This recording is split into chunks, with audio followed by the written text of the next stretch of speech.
আল্লাহ রাব্বুল আলামিন এ সম্পর্কে বলছেন, কুল্লাউ কানাল বাহরু মিদাদান লিকালিমাতি রাব্বি লানাফিদাল বাহরু ক্বাবলা আন তানফাদা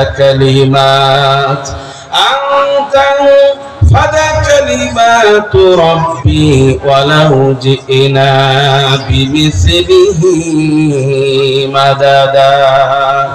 আমার আল্লাহ রাব্বুল আলামিন কোরআনুল কারীমের মধ্যে বলছেন, এই দুনিয়ার মধ্যে যত সমুদ্র আর মহাসমুদ্র আছে, অন্যত্র আল্লাহ রাব্বুল আলামিন বলেন, আর এই দুনিয়ার মধ্যে যত গাছগাছালি আছে, সমস্ত গাছগাছালিকে যদি কলম বানানো হয়, আর সমুদ্র আর মহাসমুদ্রের সমস্ত পানিকে যদি কালি বানানো হয়, এই গাছ নামক কলম আর পানি নামক কালি দিয়ে যদি আমার আল্লাহ রাব্বুল আলামিনের প্রশংসা লেখা হয় আর করা হয়, লিখতে লিখতে আর করতে করতে সমুদ্র আর মহাসমুদ্রের সমস্ত পানি শুকিয়ে যাবে, আমার আল্লাহ রাব্বুল আলামিনের প্রশংসা লেখা শেষ হবে না। সেই মহান আল্লাহ সুবহানাহু ওয়া তাআলা এখানে প্রশংসা হবে, আমরা শুনবো। কি বলেন, রাজি আছি কিনা? কোরআন এবং সুন্নাহর বাহিরে একটা কথাও এখানে হবে, কথা বলেন ঠিক কিনা? এখানে দুনিয়ার কোনো আলোচনা হবে না। তবে দুনিয়ামুখী যা কিছু আলোচনা হবে, এগুলি আখিরাতকে বোঝানোর জন্যই হয়তো দৃষ্টান্ত স্বরূপ আসতেও পারে, কথা বলেন ঠিক কিনা? দুনিয়াকে আমরা বুঝবো, কারণ দুনিয়াকে যদি আমরা না বুঝি তাহলে আখিরাত তো বুঝবো না। কি বলেন, কথা ঠিক কিনা? দুনিয়ার ভালো, দুনিয়ার কল্যাণ কার কাছে চাইতে হবে, এবং আখিরাতের কল্যাণ কার কাছে চাইতে হবে? আল্লাহ রাব্বুল আলামিন কোরআনুল কারীমের মধ্যে বলেছেন, রব্বানা আতিনা ফিদ দুনিয়া হাসানাতাও ওয়া ফিল আখিরাতি হাসানাতাও ওয়া কিনা আযাবান নার। আল্লাহ পাক আমাদেরকে শিখিয়ে দিয়েছেন যে দুনিয়ার কল্যাণও চাও, আখিরাতেও কল্যাণ চাও, আর জাহান্নামের আযাব থেকে কার কাছে ক্ষমা চাও? আল্লাহর কাছে। কার কাছে মাপ চাও? আল্লাহ পাক যেন আমাদের সবাইকে জাহান্নামের আগুন থেকে যেন আমাদেরকে মাফ করে দেন, আমরা সকলে বলি আমিন। বন্ধুগণ, আমি সময় নেই, আমি তো এলাকার মানুষ, আপনাদের পোড়াপা, আপনাদের কাছের মানুষ, আলোচনাটা করবেন যারা অনেক দূর থেকে, অনেক গুরুত্বপূর্ণ বক্তারা আসছেন যারা দেশে বিদেশে কথা বলেন। তো আলহামদুলিল্লাহ, আমি শুধু আপনাদের সামনে এই কয়েকটা বলার মাধ্যমে একটু আদান প্রদান, একটু সাক্ষাৎ করার জন্য এখানে বসেছি। তো আমি একেবারে কোরআনুল কারীমের একটা সূরা থেকে অংশ বিশেষ তেলাওয়াত করেছি। এটার শাব্দিক অর্থ বলে আমি শেষ করে দিব, যেহেতু সময় কম। কোরআনুল কারীমের সম্ভবত 29তম সূরা সূরাতুল আনকাবুত থেকে কয়েকটি আয়াত তেলাওয়াত করেছি। আজকের এই প্রেক্ষাপটে আসলে আমরা যারা মানুষ, আমাদেরকে যে আল্লাহ রাব্বুল আলামিন সৃষ্টি করেছেন, কেনই বা সৃষ্টি করেছেন, আমরাই বা কি করছি, এটা জানার দরকার আছে না? না, আমরা তো মুসলমান হিসাবে নামাজ রোজা হজ যাকাত করে থাকি, এর ভিতরে আমরা অনেক সময় অনেক পাপ কাজ করে থাকি যা আমরা নিজেরা এটাকে পাপ কাজ বলে মনে করি না। আসলে আল্লাহ পাক আমাদেরকে পাঠিয়েছেন এই দুনিয়া তার ইবাদত, তার বন্দেগী করার জন্য, কথা বলেন ঠিক কিনা? কিন্তু আসলে আমাদের চলাফেরায়, ওঠা বসা, চাল চলনে আমরা কি আসলেও কি আল্লাহ পাকের ইবাদতের মধ্যে আছি না বাইরে চলে গেছি? তো এই ব্যাপারে একেবারে সামান্য কিছু আলোচনা করব। সূরাতুল আনকাবুত কোরআনুল কারীমের 29তম সূরা। সূরাটি মাক্কি সূরা। কেউ কেউ বলেছেন সূরাটি মাদানী, তবে প্রথম অংশে মাদানীর ব্যাপারে কিছু আলোচনা আছে, আসলে সূরাটি মাক্কি। আমি একেবারেই সংক্ষেপে আলোচনা করব। আল্লাহ রাব্বুল আলামিন কোরআনুল কারীমের মধ্যে বলছেন, আলিফ লাম মিম, আল্লাহু আ'লামু বিমুরাদিহি। আলিফ লাম মিম এর অর্থ কি কে জানে? একমাত্র আল্লাহ সুবহানাহু ওয়া তাআলা। এটার ব্যাখ্যায় যাচ্ছি না। এরপরে বলছেন আহাসিবান নাসু আন ইউতরাকু আন ইয়াকুলু আমান্না ওয়া হুম লা ইফতানুন, মানুষেরা কি মনে করেছি যে ঈমান এনেছি একথা বললেই কি তাদেরকে ছেড়ে দেওয়া হবে? কে বলছেন এই কথাটা? আল্লাহ সুবহানাহু ওয়া তাআলা বলছেন যে মানুষরা কি মনে করেছে যে ঈমান এনেছি এই কথা বললেই তাদেরকে ছেড়ে দেওয়া হবে? অথচ এ ব্যাপারে আমি কি পরীক্ষা করব না? অতীতে যারা ছিল তাদেরকেও আমি পরীক্ষা করেছি ঈমানের দাবিতে কারা সত্যবাদী আর কারা মিথ্যাবাদী। আমি আল্লাহ রাব্বুল আলামিন অবশ্যই তা যাচাই করে নিই। এরপরে বলা হয়েছে যারা মন্দ বা খারাপ কাজ করে তারা কি মনে করে যে তারা আমার হাত থেকে রেহাই পেয়ে যাবে? আল্লাহ পাক বলছেন, কে বলছেন জোরে বলেন? আল্লাহ পাক বলছেন যারা খারাপ কাজ করে মন্দ কাজ করে তারা কি মনে করেছে যে আমার হাত থেকে তারা রেহাই পেয়ে যাবে? অথচ তারা বুঝতেছে না এবং তারা খুব ভুল ও খারাপ ফয়সালাই করেছে। তার মানে তারা যা করছে তাদের মন করা অনুযায়ী এটা তাদের জন্য পরিণতি খারাপ হবে। কে বলছেন এই কথা? যারা বলেন কে বলছেন? আল্লাহ সুবহানাহু ওয়া তাআলা এই কথাগুলি বলছেন। এখন আসেন এই যে সূরাটি মক্কাতুল মুকাররমায় নাজিল হয়েছে, আমরা জানি রাসূল করিম সাল্লাল্লাহু আলাইহি ওয়াসাল্লামের আমলে যখন নবী করিম সাল্লাল্লাহু আলাইহি ওয়াসাল্লাম দ্বীনের দাওয়াত যখন দেন মানুষদেরকে, ইসলামের প্রাথমিক যুগে যখন মানুষদেরকে দাওয়াত দেন, কিছু সংখ্যক লোক যখন হলো তখন কাফের বেঈমানরা তারা মুহাম্মদ সাল্লাল্লাহু আলাইহি ওয়াসাল্লামের এই দাওয়াতি কাজে তারা বাধা প্রদান করতে লাগলেন। এই ইতিহাস আমরা জানি কি জানি না? মোটামুটি এটা জানি। তো যখন মুহাম্মদ সাল্লাল্লাহু আলাইহি ওয়াসাল্লামের অনুসারীরা যখন তার দ্বীন কবুল করেন তখন কাফের বেঈমানরা তাদের গা জ্বালা শুরু হয়ে গেল। আমি একেবারে এটার যে মূল বক্তব্য এই একবারেই আমি আলোচনা করে করতেছি যেহেতু সময় নেই। তার মধ্যে কাফের বেঈমানদের জ্বালা যন্ত্রণা অত্যাচার নির্যাতন এগুলি যখন বেড়েই চলতে লাগলো, এর মধ্যে কিছু মুসলমানেরা তারা ওই সমস্ত জ্বালা যন্ত্রণা এগুলি দেখে তারা এই কাফের বেঈমানদের পক্ষে কিছু কথা বলে, আবার মুহাম্মদ সাল্লাল্লাহু আলাইহি ওয়াসাল্লামের পক্ষেও তারা থাকেন। বলেন তো দুদিকে যারা পা দেয় এদেরকে কোরআনের ভাষায় কি বলা হয়? মুনাফিক। জোরে বলেন মুনাফিক। আপনার দলেও আছি আবার ওনাদের দলেও আছি, তারা আসলে কি? মুনাফিক। এই মুনাফিক সম্পর্কে কিছু আলোচনা এই কোরআনুল কারীমের এই সূরা প্রথম অংশে করা হয়েছে।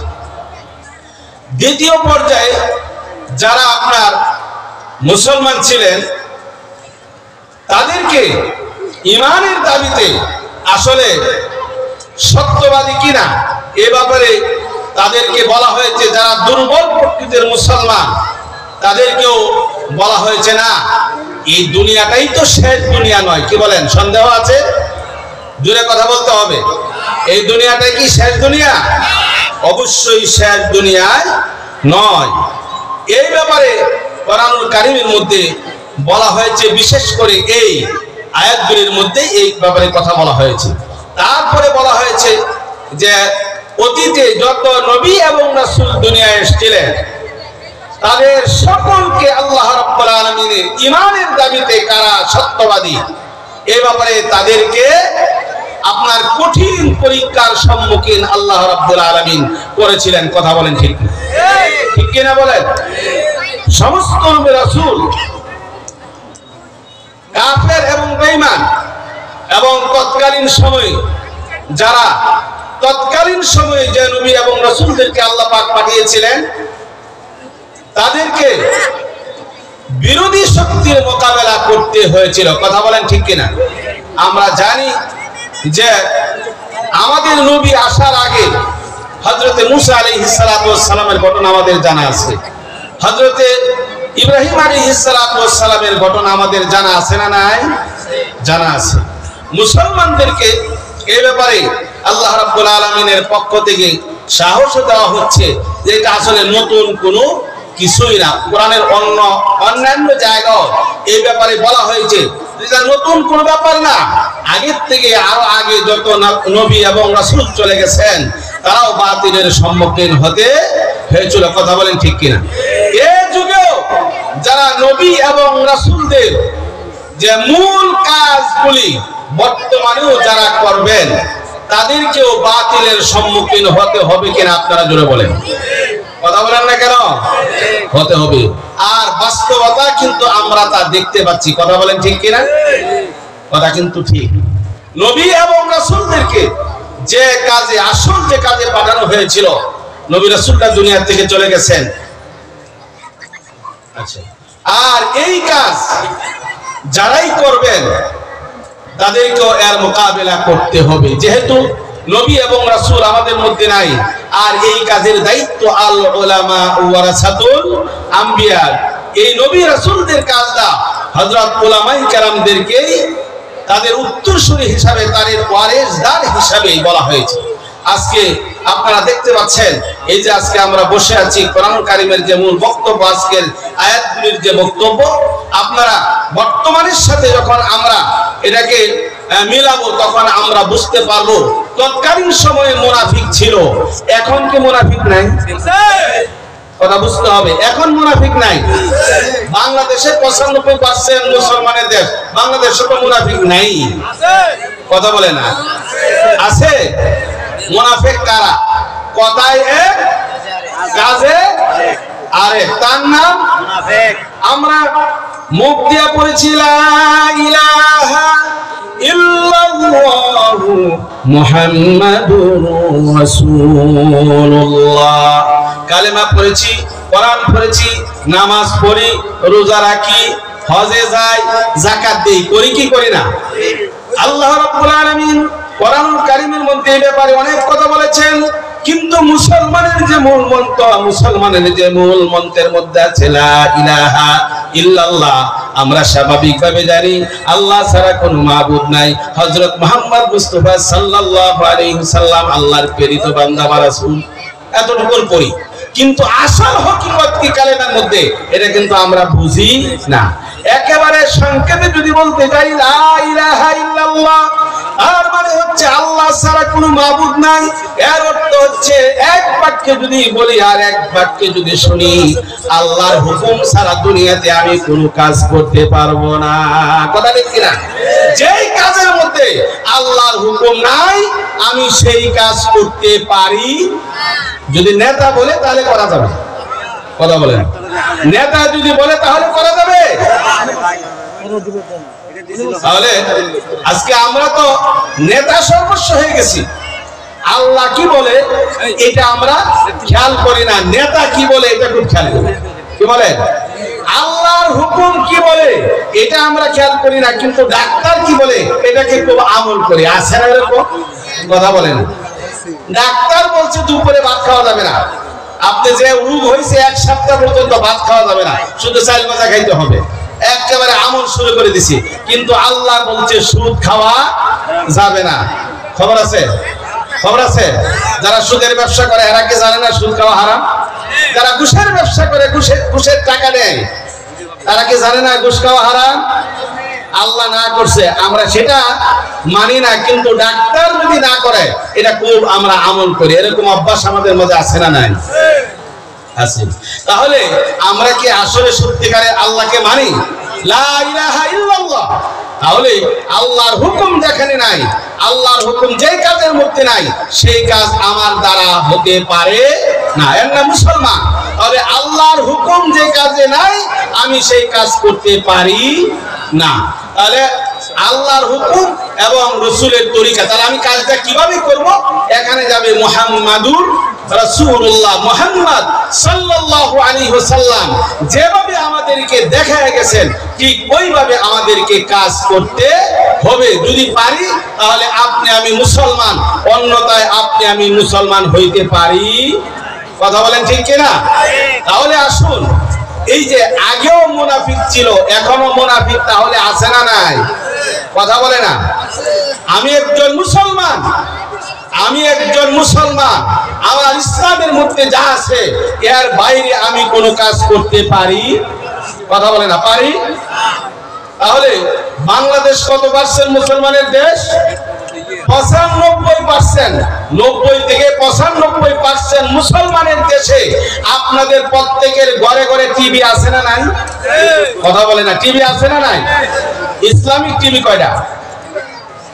কিছু পুরাতন কথা বলবো। ইসলামিক টিভি কয়টা? একটাও নাই। তাহলে আপনারা তো টিভি দেখেন না, তাহলে টিভি দেখেন, বলেন দেখি আমাদের দেশে ইসলামিক টিভি একটা ছিল কিনা? জোরে বলতে হবে, ছিল কিনা? ছিল। বন্ধ করছে কারা? আপনি না বিগত দিনের সরকার? কথা জোরে বলতে হবে, কে বন্ধ করছে?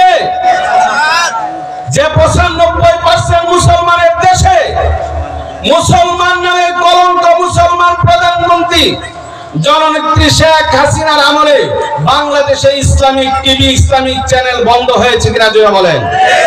ভারতের চ্যানেল জি বাংলা থেকে শুরু করে যতগুলি ভারতের চ্যানেল আছে ওইগুলি কি বন্ধ হয়েছিল কিনা?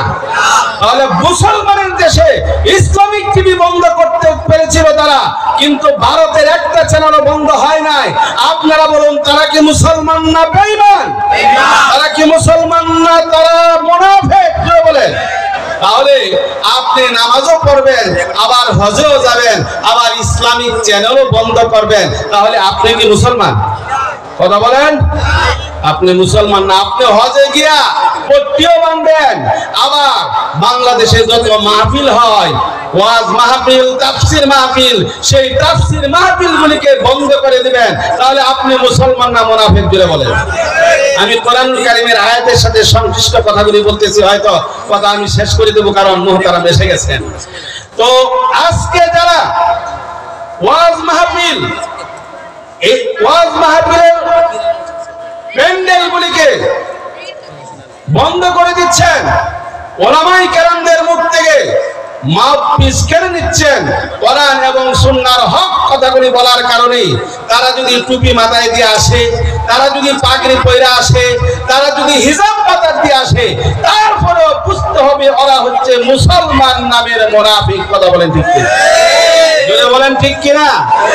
তারা এক সময় বলেছিল বাংলাদেশ আমার দেশ, আমার বাবার দেশ, এই দেশ আমরা শাসন করব, আমাদেরকে কেউ এদেশ থেকে সরাইতে পারবে না। বলে না? কথা বলে না? এটা কি আমার দেশ না আল্লাহর দেশ?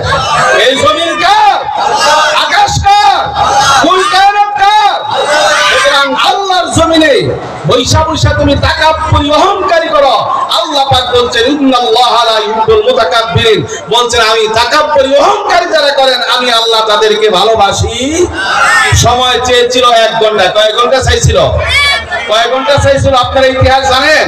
1 ঘন্টা সময় চেয়েছিল, আমাকে 1 ঘন্টা সময় দেওয়া হোক, কিন্তু বাংলাদেশের জনগণ 1 ঘন্টা সময় তাকে দেয় নাই, মাত্র 45 মিনিট সময় পেয়েছিল। কথা বলেন ঠিক কিনা?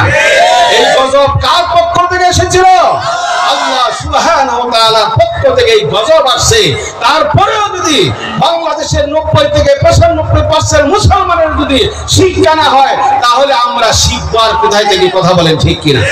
বন্ধুগণ, আমি আপনাদেরকে অনুরোধ করব, আসুন, আমি আর কথা বাড়াতে পারছি না, গুরুত্বপূর্ণ কথা ছিল। আমরা আমাদের কাজে কর্মে, ব্যবসা বাণিজ্যে, চাকরিতে বাকরিতে, সকল জায়গায় আমরা কার হুকুম মানবো? যারা বলেন কার হুকুম মানবো? আর কার তরিকায় চলবো? নবীর তরিকায় চলবো না নেতার তরিকায় চলবো? কথা বলেন। আমাদের নেতা, আমাদের দুনিয়া আখিরাতের লিডার, নেতার নাম কি আপনারা জোরে বলেন? মুহাম্মাদুর রাসূলুল্লাহ সাল্লাল্লাহু আলাইহি ওয়াসাল্লাম। আমরা নবী করিম সাল্লাল্লাহু আলাইহি ওয়াসাল্লামকে আমরা জীবনের সর্বক্ষেত্রে আমরা আদর্শ নেতা মানি। আপনারা মানেন কিনা জোরে বলেন? মানেন কিনা? সুতরাং যেই নেতা আমাদেরকে দুনিয়া থেকে আখিরাতে আমাদেরকে তরাইবেন, সেই নেতার আদেশ মানব। দুনিয়ার কোন নেতা আমরা মানি? কথা বলেন মানি? অনেকে বলে আমরা অমুক আদর্শের সৈনিক। জি না, কোন মানুষকে আদর্শের সৈনিক বলা এটা কোরআন সুন্নাহর মধ্যে হারাম বলা হয়েছে। কারণ আদর্শ একমাত্র হতে পারে একমাত্র আমার রাসূল। কথা বলেন ঠিক কিনা? আর আমার বন্ধুরা, আমার কোরআন কারীম থেকে সূরা আনকাবুত থেকে যে আয়াতগুলো তেলাওয়াত করছিলাম, এই তেলাওয়াতের মূল কথাই হচ্ছে আমরা মুনাফিকি ছেড়ে দেব। পারবো না ইনশাআল্লাহ? আমরা মুনাফিকে ছাড়তে পারবো না? মুনাফিকে ছাড়তে হবে, কারণ যখন নির্বাচন আসে তখন আমাদেরকে ওই মুনাফিকি আচরণ আমাদেরকে চেপে ধরে বসে। কথা বলেন ঠিক কিনা? নির্বাচন আসেন আমাদের দেশে, নির্বাচনে কাকে সাপোর্ট দিচ্ছেন, কাকে ভোট দিচ্ছেন, এ ব্যাপারে আল্লাহ এবং রাসূলের কোন তরিকা আছে না নাই, সেই ব্যাপারে আমাদেরকে সতর্ক থাকতে হবে। যদি আল্লাহ এবং রাসূলের তরিকার বাহিরে কেউ ভোট চায়, আমার কাছে সমর্থন চায়, আমি সেটা দিতে পারবো না। আর যাকে আমরা ভোট দিব তার মধ্যে ইসলাম আছে কিনা, দ্বীন আছে কিনা, এগুলো আমাদেরকে দেখতে হবে। যদি আমরা না দেখে শিল মারি, তাহলে কোরআন কারীমের মধ্যে যে মুনাফিকের আলামতের কথা বলা হয়েছে, আমরা সেই মুনাফিকের মধ্যে গণ্য হয়ে যাব। তারা আসুন আমরা সকলেই এই 95% মুসলমানের দেশে মুসলমানের তরিকায় আমরা চলতে চাই। এদেশ আমার দেশ, এদেশ আপনার দেশ, এদেশ মুসলমানের দেশ। কারো সন্দেহ আছে? সুতরাং মুসলমানের দেশে মুসলমানের আইন কানুন চলবে, কোরআন এবং সুন্নাহর বিধিবিধান চলবে। আপনারা কি রাজি আছেন? আপনারা কি এতে একমত আছেন? তাহলে হাত উঁচু করে দেখান কারা কারা রাজি। আল্লাহ রাব্বুল আলামিন আমাদের সকলের হাতকে কবুল করুন। আমরা সকলে বলি আমিন।